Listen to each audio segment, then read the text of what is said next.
Ahojte, dnes si ukážeme, ako sa robí dvojposchodová posteľ.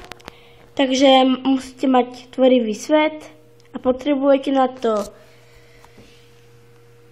dvoje dvere, ľubovoľnú kocku a dve postele.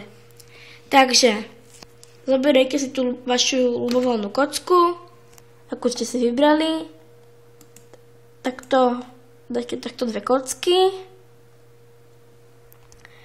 Teraz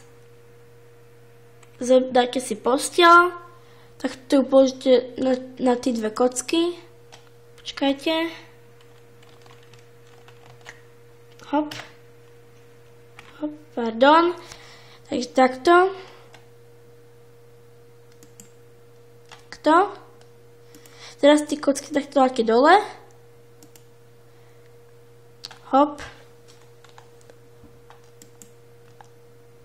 Tak, zoberiete túto posteľ, dáte po tú prvú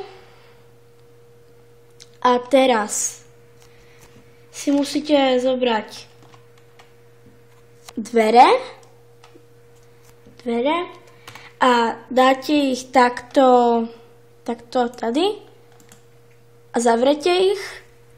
Teraz ideme na druhú stranu. Aj tu dáte takto dvere a zavrete ich. Tak máme dvojposchodovú posteľ a dvere môžete mať rôzne, drevené alebo tie druhé, ako si vyberiete, a keď chcete, tak si môžete tú posteľ tak vyzdobiť, že takto si dáte do spodu rôzne kocky a tak okolo. Tie dvere mi vypadli.